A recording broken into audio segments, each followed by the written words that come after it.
This episode of Capes and Lunatic Sidekicks is brought to you by Tweaked Audio. To get awesome headphones, go to tweakedaudio.com and use the coupon code Southgate to get 30% off, free shipping, and a lifetime warranty. Or you can get there through the link on our website, southgatemediagroup.com. Hey, what about that comic capers?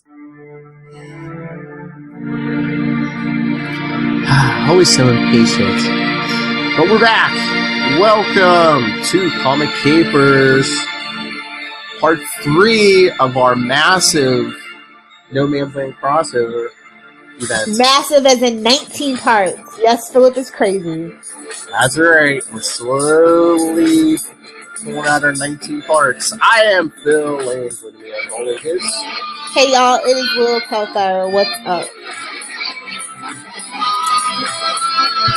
A little bit of a... I like this that... the first 2 arcs we did, they were at least 4 issues, 4 and 4. I love they didn't, they weren't like, you have to do 4 issues every time. This time we have two little 2-issue arcs. Yeah. One, I get the name of it. The other one, not so much. Okay. So... let me guess. Gift written Circuses. Yeah, but Mosaic, I don't know where they pulled that from. Unless they were just looking for a name. They're like, yeah. I don't know, because most of the stuff's pretty thematic. Yeah. Maybe. But this is but Mosaic is more about, Batgirl and her discovery that... Yeah. Yeah. Maybe they were just like, maybe people will think Jon Stewart's in it. And all the young people are like, what's that joke mean? I don't know. Google. They're your friend, or should I say your evil overlords. Get used to it. Back in the, early 90s, Jon Stewart had his own Green Lantern book. Yeah, hard to believe nowadays because everything focuses on Hal. Well, now. He's not with Ollie, I don't care. Damn you, Dr. Manhattan. Really, seriously. If you want to know more about Green Lantern number 1, scroll down to Super Connectivity 210. Shockingly so. It was like a DC podcast. It was creeping me out. Oh, did you watch it? Yeah. I know. Charlie Esser and I talked Green Lantern and Batman. It's like, hey, that's my job. I know, but you were in the... Nobody's poo-pooing on it. No! But you were in on the big interview. Charlie Esser didn't get that. Yeah. See how he only watched 5 minutes of the first episode of Titans. Anyway... Yeah, so Brad, which one? Obviously, you want to go in order, so we'll talk Brad and Circuses. It's a Penguin story. Yes, from Batman Legends of the Dark Knight 117 and Batman Shadow of the Bat 85. And everything we talk about this episode will be from May 1999. In the super, super distant past. Again, I mean, it's almost, 20 years? Yeah, it's crazy. Next year, yeah. We didn't time it right, Phil. You want to do it on the 20th anniversary? Talk to Gotham! They're starting it I thought you wanted some of these episodes out before Gotham started. I know. That was the plan, to get everybody ready for the big return. So here we are, speeding along. And there you go, Rob Southgate. Create your own drops. Gotham, Gotham, Gotham. I know it. I'm getting robbed for his birthday. Oh, Lord. I'm going to tune into, This Week in Geek and just hear a montage of me set the music. Gotham, Gotham, Gotham. Gotham, Gotham, Gotham. Anyway, this was, I don't know, Brad and Circuses was interesting. Because it's Batman's what? You're not afraid of me? I've got an idea for the young kids. This is something Charlie Esser would do. Good Lord. But no, he's I've been going 3 months. He's in No Man's Land, that's an eternity. All the punks have forgotten to fear me, so he's I'm gonna go to the Iceberg Lounge and because they were painting over his tag, because that's how you advertise in No Man's Land. You gotta graffiti up the wall. You gotta have those dope spray painting skills. So he grabbed the one and put it back. And the little subplot of the Blue Boys gang, aka the cops. Yeah, it's just how original. They could have just went GCPD, but no, Blue Boys. Cool, I know their tag is GCPD, right? So why? Unless they're like, oh, it's not like an actual city anymore, so. Yeah, yeah. But then they get that letter, justice has been served, and I'm just like, yeah, you really shouldn't take credit for stuff that you didn't do. Oh, That's like rule number one in Gangland, bro. That'll be oh yes, the mysterious person who comes to Gordon. Oh, that'll be a big theme the next couple arcs, so. Yeah. Yeah. I just love that panel though. He's like me, what do you want? What do you want? And if you think about it, I mean, they do have history, so it makes sense. Yeah. Hilariously so. But I just love they're like in a bow and arrow fight, and like someone tries to shoot Bullock, but he's like, yeah, I'm half the man I used to be. He could use some bread and watch some circuses. Oh, I don't like that he kind of put Batgirl on the sideline so hard though. He's like, if I don't come back, the city's yours. Like, what? I know, she's like, gee, thanks. Leftovers? I mean, unless it was a contingency plan, he's like, you know, if instead of us both going in there and maybe dying, you know, I'll go in. If I don't make it, well, I don't have to worry about it. Sure to make a mess of everything though. It's like, I know the house has to win, but at what cost? Is anybody even going to come back? Is there anything to come back to? But oh yeah, you know, Batman's like, oh, people. I'll take them out, all of them. Yeah. Well, he's like, hey, you know, if the punks aren't fearing me, you know, got to get the word out quick, and there's no phones or internet, so. Not that there ever was in Gotham anyway. Well, no, we kind of learned that with the next story that maybe possibly there was. Yeah, I know. So he's like, calls Oracle, and he's like, you know, where can I make a big splashy appearance? And she's like, well, Penguin's having a big gathering to fleece people, so. As you do. When a no man's do as no man landiers do. Mm-hmm. So what cave is that? It looks like they're in the library. Or is that like the Arkham library? Yeah. Libraries make pretty good hiding spaces because nobody goes in there.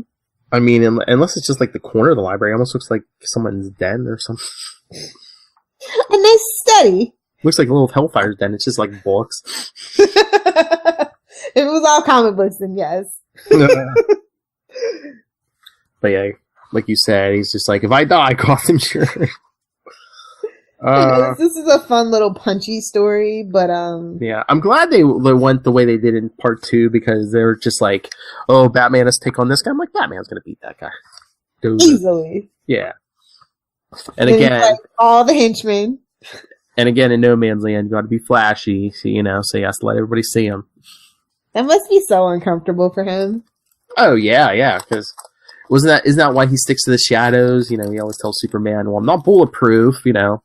Exactly. I don't have a magic ring or super speed, so. Super speed. I don't have it. Hashtag yes, that was an Arrow reference from Lilith Hellfire. But it doesn't count because it was a crossover. And crossovers actually happen in their own little universe. That's my headcanon. Quoting Oliver Queen. I love Steven. I just don't care for Oliver sometimes. That's all. It's much like Batman. I love Batman. Just Bruce needs to get his head out of his butt sometimes. This is not one of the times. Bruce is like exceptionally together during No Man's Land. Oh yeah. Well, it's basically too. I think Batman could focus more No Man's Land because he doesn't have to put in one pure goal, yeah. And he doesn't have to put in appearances as Bruce. You know, he doesn't have to think with that Bruce Wayne. You know, put on the Bruce Wayne app. That definitely holds him down. Yeah. So it's like I don't have to worry about any of that. I can just be Batman basically 24/7. But at the end of the day, I think like the repercussions of No Man's Land is that he realizes that it's not actually what he wants. That he does need that break as Bruce. I think too. Yeah. Nice vacation. I think a lot of people forget that because, you know, we don't really, especially nowadays, modern Batman, you don't see a lot of Bruce. Well, with the whole thing with the marriage, it's like, but it's Batman and Catwoman. Yeah. You know, that whole thing. Well, you know, it's like with a lot of people, like they even do it with Superman too. It's like a lot of the interpretations are Batman's who he really is. Bruce Wayne is just a mask. Well, no, it's like Bruce Wayne was, you know, he has relationships as Bruce with like Alfred and kids. Yeah. I think it's just easier for a lot of writers to just have that interpretation, though. Oh, yeah. I think a lot of people don't want to deal with Bruce Wayne. It's just like, let's do the Batman. I mean, I don't know. It's just weird.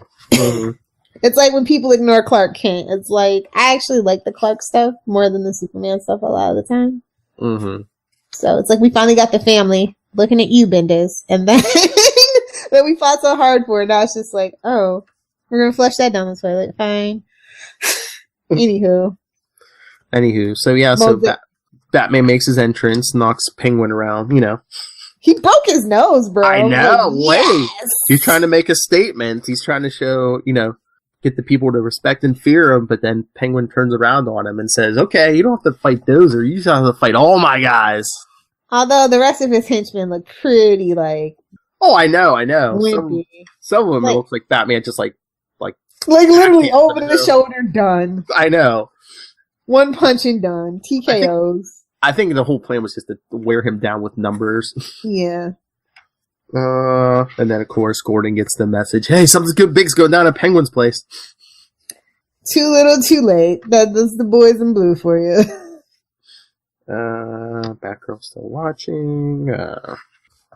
Talk about your fickle pickle. Oh, but hey now.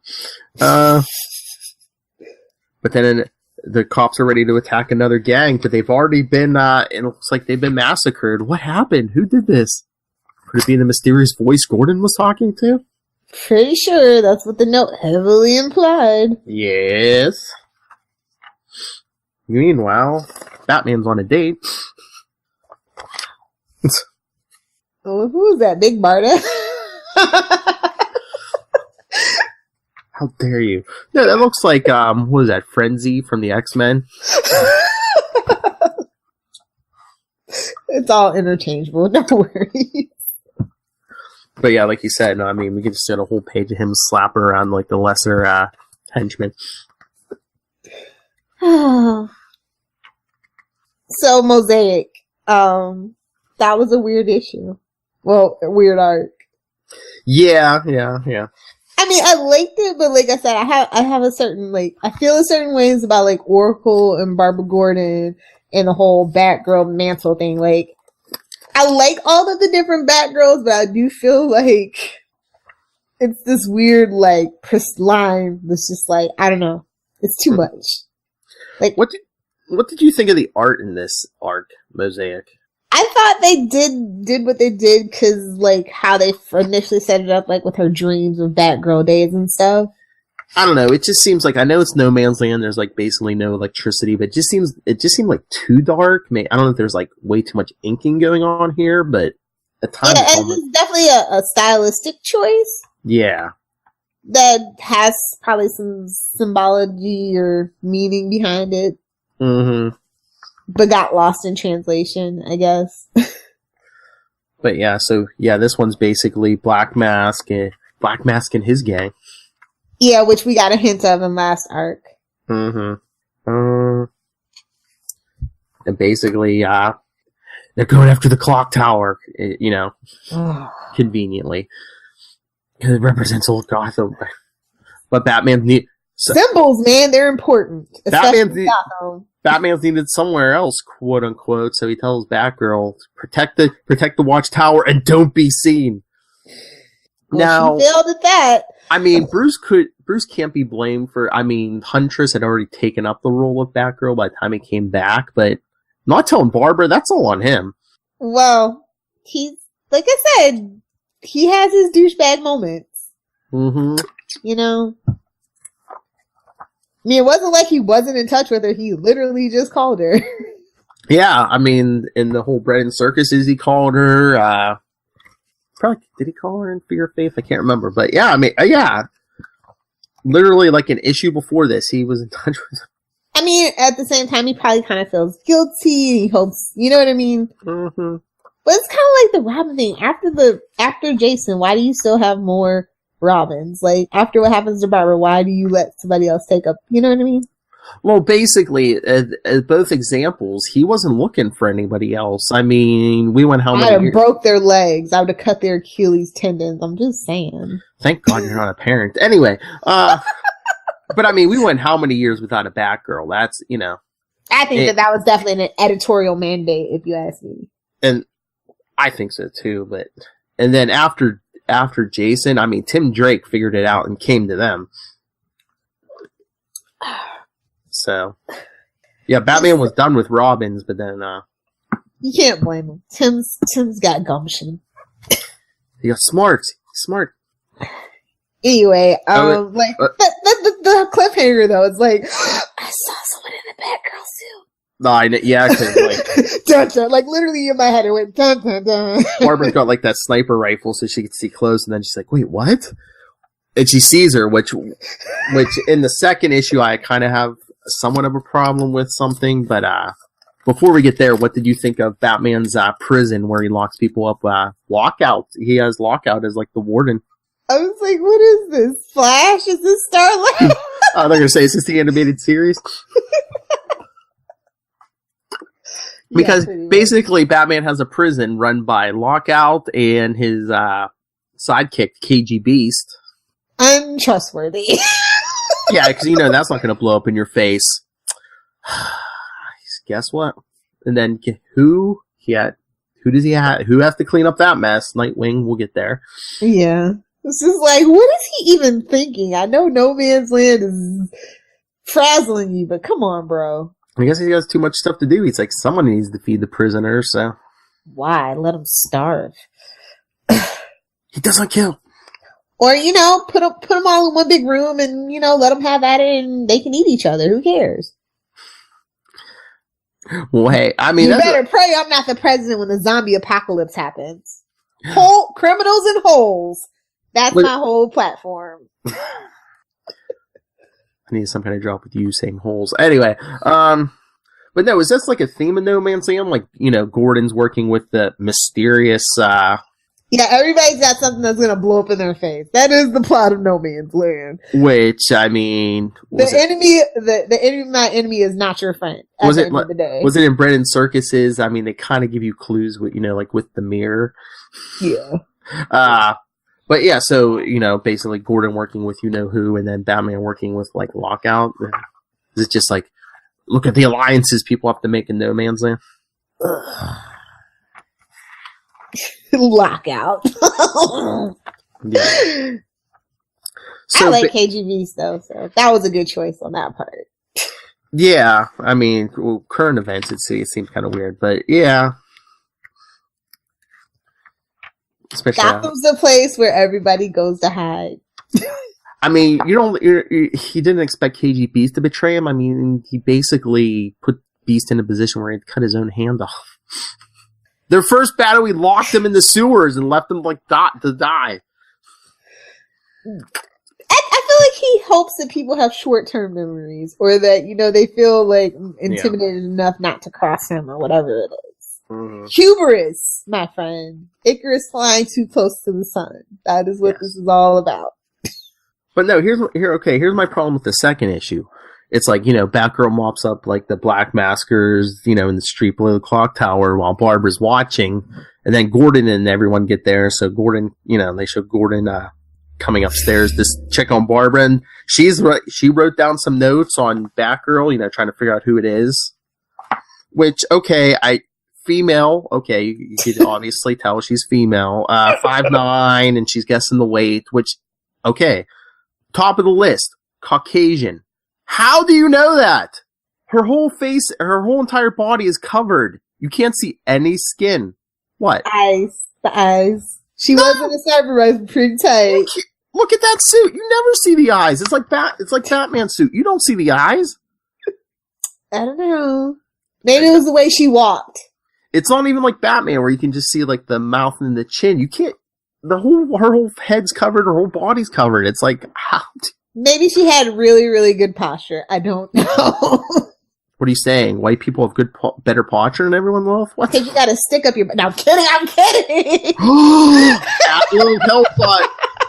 You nerds can fight me. All you Caucasians at Little Hellfire. I don't know. You're right, though. I mean, I don't know.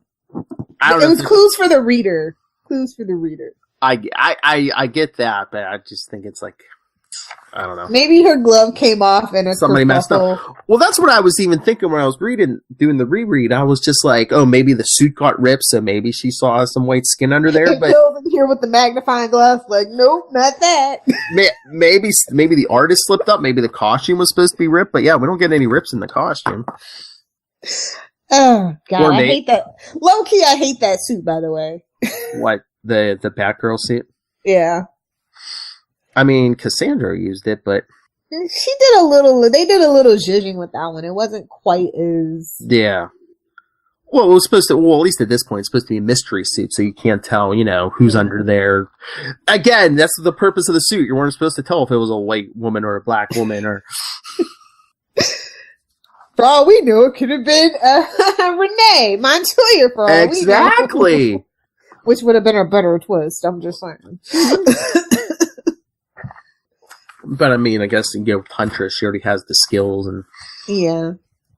I mean, not that there's anything wrong with the whole Huntress thing, but let Huntress be Huntress. That's my thing. Especially since it was temporary. Yeah. So yeah, Batman takes Black Mask where he puts all his other prisoners, and Batgirl's like, "Can I go?" No. Such petulance. I do not approve.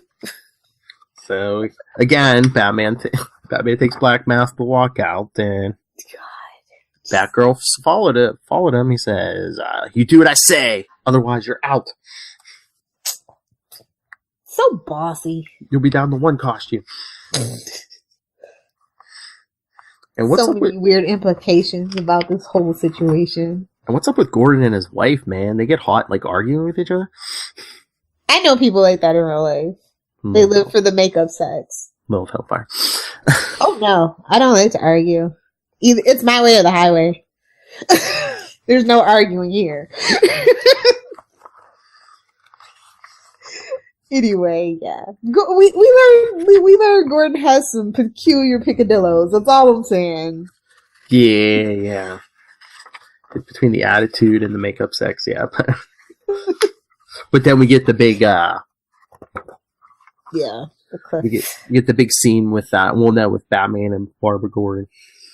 Oh. It's like, let it go. You're Oracle. You got a new code name. Just let it go, sister.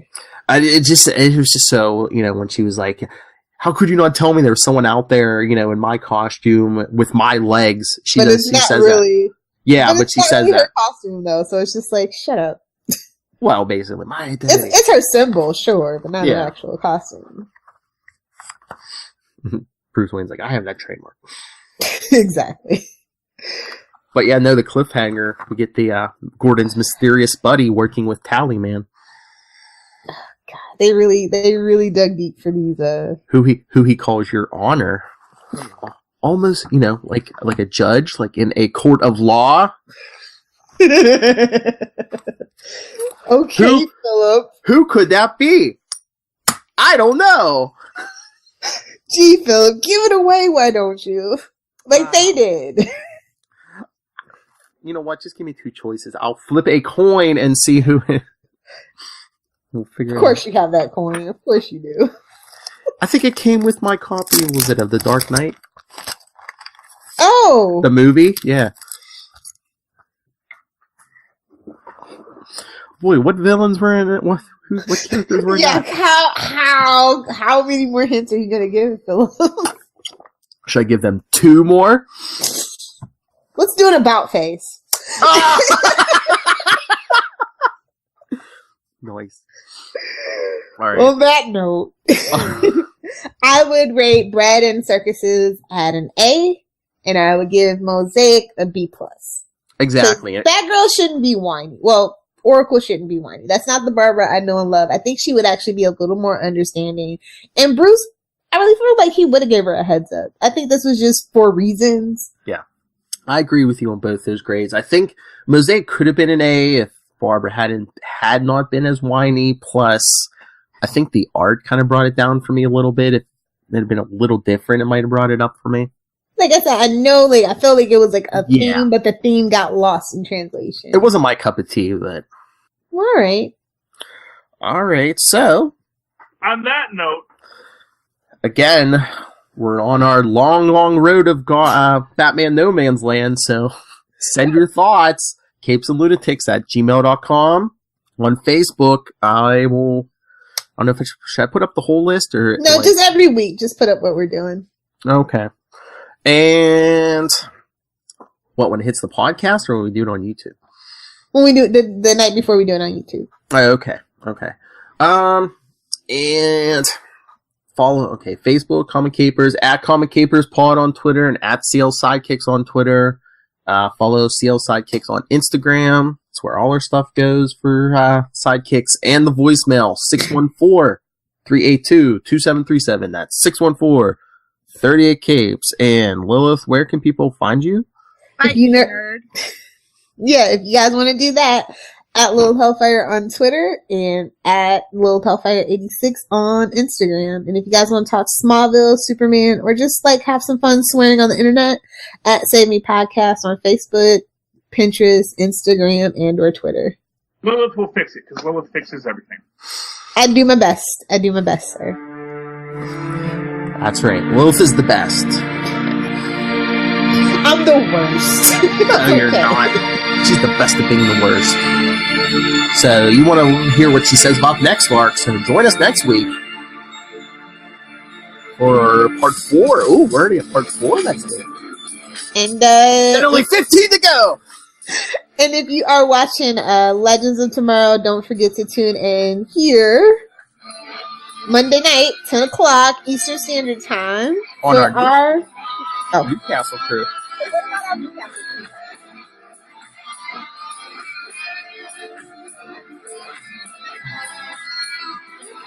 So yes, check out all our stuff. It's there. DC, get it all here. Archie Comics coming soon. Poor Phil. And some X-Men. Archie You're paying the price, woman.